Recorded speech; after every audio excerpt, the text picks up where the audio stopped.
आज अगर आप पूछेंगे दुनिया का सबसे ज्यादा अमीर इंसान कौन है तो दुनिया बोलती है इलॉन मस्क। पर कुछ लोग ऐसे भी हैं जो बोलते हैं कि इलॉन मस्क जो है वो दुनिया का सबसे बड़ा स्कैमर है।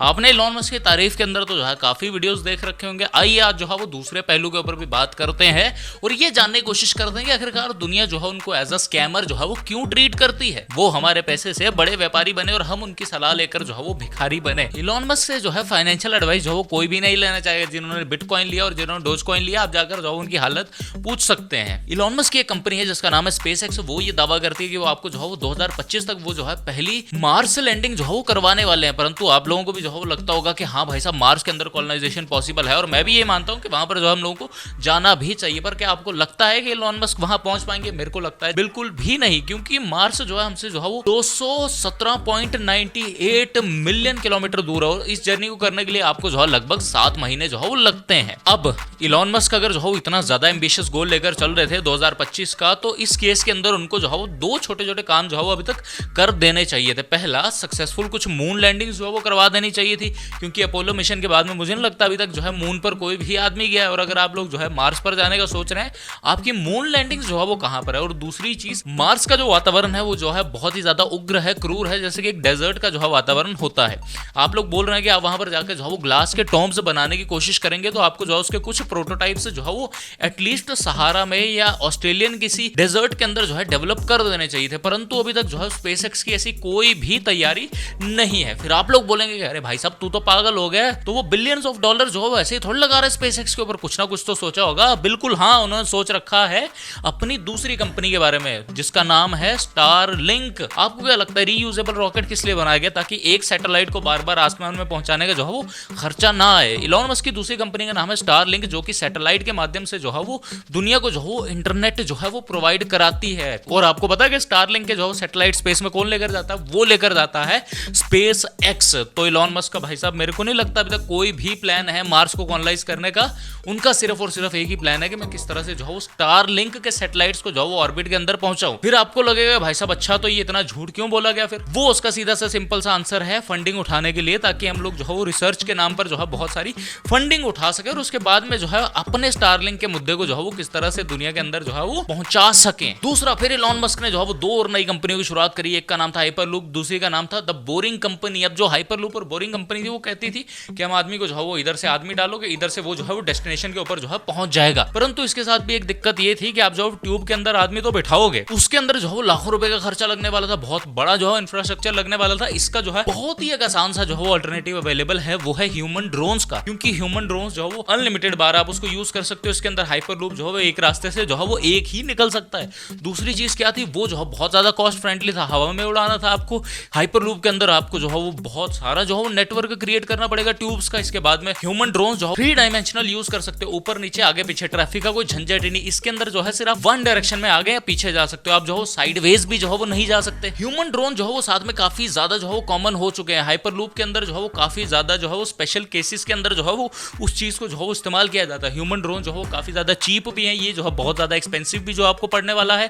ह्यूमन ड्रोन्स के लिए आपको जो है इंफ्रास्ट्रक्चर की जरूरत नहीं है और इसके लिए बहुत बड़ा जो है वो इंफ्रास्ट्रक्चर चाहिए। और ऐसी टनल्स को बनाने के लिए जो है इलॉन मस्क ने अपनी दूसरी कंपनी की शुरुआत करी जिसका नाम था द बोरिंग कंपनी। अब फिर से आप लोगों का वही सवाल आएगा, अरे अगर बैल बुद्धि तेरे को इतना मालूम है तो क्या इलॉन मस्क को मालूम नहीं है कि ये चीज जो है ह्यूमन ड्रोन जो है इसका बहुत एक अच्छा ऑल्टरनेटिव हो सकते हैं? देखिए, यहाँ पर भी जो है इलॉन मस्क ने दूसरी चाल खेलने की कोशिश करी। उनको लगा कि मैं हाइपरलूप बोलूंगा लोगों को कि I am going to revolutionize the way we travel, तो इससे मेरे को जो है बहुत ज्यादा फंडिंग मिल जाएगी। और बाद में मैं बोल दूंगा कि भाई साहब, लोगों का अंदर जो थोड़ा सा जी घबराने लगा था, ये टेक्निकल फॉल्ट आ गया था, ये टेक्निकल फॉल्ट आ गया था, और इस चीज को मैं इस्तेमाल करूंगा कार्गो को आगे पीछे ट्रांसपोर्ट करने के लिए। कार्गो के लिए हाइपरलूप जो है बहुत ही जो है कन्वीनियंट होता है। इलॉन मस्क जो है इसके थ्रू जो है अपनी कार्गो के अंदर सर्विसेज बेचना चाहते थे, जैसे बाकी जो है इनके कंपटीशन करते हैं। वर्जिन एयरलाइंस वालों ने भी जो है हाइपरलूप के अपने जो है मॉडल बना रखे और वो जो है सिर्फ और सिर्फ जो है कार्गो को ट्रांसपोर्ट करने के अंदर जो है वो काम आते हैं। और यहाँ पर भी इलॉन मस्क ने जो है वो झूठ बहुत बड़ा बोल दिया और असल के अंदर उसका काम जो है वो कुछ और था, हाथी के दांत खाने के और दिखाने के और। तीसरी इलॉन मस्क की कंपनी है टेस्ला। टेस्ला के बारे में बात करें, टेस्ला को जो है वो दुनिया जानती है, जिसका जो है वो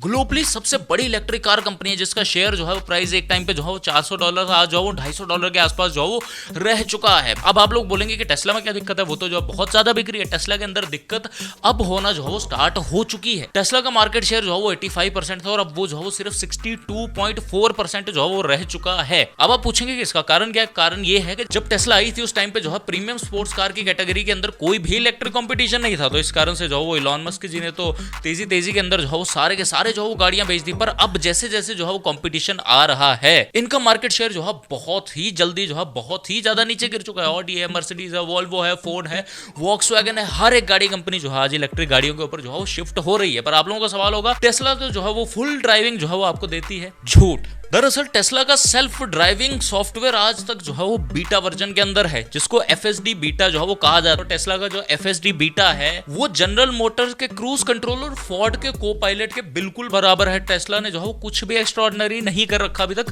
कंपटीशन से, और इस चीज को मार्केट जो है वो इस तरह से किया गया कि ये जो है फुल सेल्फ ड्राइविंग कार हम आपको दे रहे हैं। अब टेस्ला आदमी कोई खरीदता है तो उससे पेपर पे साइन करवाया जाता है कि अगर टेस्ला कुछ एक्सीडेंट करती है, ये बीटा वर्जन के अंदर है, तो सारी की सारी जिम्मेदारी जो है वो तुम्हारी होगी। शॉकिंग था ना। इसी कारण से जो है वो इलॉन मस्क के ऊपर जो है वो काफी सारी जगह पर जो है वो कंप्लेन हो रखी है। फिर भी ये लोग जो है इस तरह की प्रमोशंस क्यों करते हैं? इससे जो है वो क्या होता है, इससे जो इनका शेयर प्राइस जो है वो ऊपर की तरफ बढ़ता है।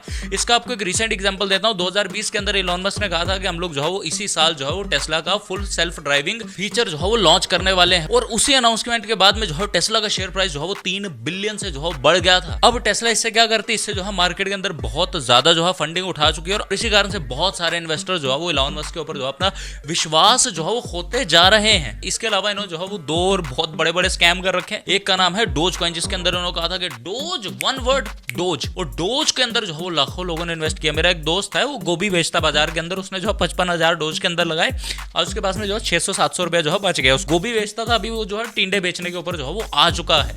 इसके अलावा दूसरा जो बहुत बड़ा स्कैम जो इलॉन मस्क ने कर रखा था कि बिटकॉइन के अंदर मुझे पूरा भरोसा, लोगों ने बिटकॉइन खरीदे, इन्होंने बोला आप टेस्ला के अंदर आएंगे और आप जो है बिटकॉइन के अंदर जो है परचेस कर सकते हैं। लोगों ने बिटकॉइन की कीमत को यहां पहुंचाने के बाद में इन्होंने बोल दिया नहीं हम बिटकॉइन नहीं लेंगे, दरअसल वो जो है वो इको फ्रेंडली नहीं है। तो इस लेवल के ऊपर जब आपके पास में जो है दुनिया के अंदर इतनी ज्यादा पावर है, आप उस समय भी जो है स्कैम करने से जो है वो बाज नहीं आते हैं। तो इलॉन भैया आपको जो है हम लोग जो है एज अ मोटिवेशन जो है वो कैसे ट्रीट करें, और जो लोग जो इनको एज अ मोटिवेशन ट्रीट करते हैं उन लोगों को मैं यही चीज बोलूंगा कि जाओ यार थोड़ा सा इंटरनेट के ऊपर रिसर्च करो कि इस आदमी ने जो है वो क्या क्या कांड कर रखे हैं। मैं आपको जो है डिस्क्रिप्शन के अंदर काफी सारे जो है वो लिंक दे दूंगा। बाकी मैं एक ही चीज बोलूंगा कि ऐसे किसी भी आदमी के भरोसे में दुनिया के अंदर बहुत अच्छे लीडर्स हैं फॉलो करने के लिए। भारत के अंबानी जी हैं, टाटा साहब हैं, अडानी साहब हैं, बिल गेट्स है, जेफ बेजोस है, मार्क जकरबर्ग है, जिनके प्रोडक्ट लोग एक्चुअल के अंदर जो है वो यूज करते हैं। इनकी टेस्ला को छोड़ दें तो और कोई भी ऐसा प्रोडक्ट नहीं है जिसको जो है लोग यूज करते हो। और इसके अलावा कुछ कॉन्स्पिरेसीज तो ये आ रही हैं कि ये जो है स्टारलिंक की मदद से जो है वो यूएसए को जो है फिर से ग्लोबल पावर जो है बनाना चाहते हैं, क्योंकि यूएसए का जो स्पेस प्रोग्राम जो है सस्पेंड कर दिया गया था, जिसको उसको जो है इन्होंने रीस्टार्ट किया है दुनिया के ऊपर जो है जासूसी करने के लिए। इसके अलावा इनका अगला टारगेट है न्यूरालिंक की मदद से ह्यूमन ब्रेन के अंदर जो है वो चिप्स वगैरह को जो है वो डालना। अब अगर चिप आपके दिमाग के अंदर लग गई तो भाई साहब इलॉन मस्क सोचिए आपके साथ में जो है क्या क्या कर सकते हैं। बाकी आप लोग मुझे बताएं कि क्या आप लोग जो है मेरी इस वीडियो से एग्री करते हैं या नहीं करते। इस वीडियो को लाइक शेयर सब्सक्राइब कर दीजिए, और हाँ अगर आपको जो है वो OTT प्लेटफॉर्म्स का काला सच जानना है, आप जो है इस तरह वीडियो के ऊपर जो है वो क्लिक कर सकते हैं।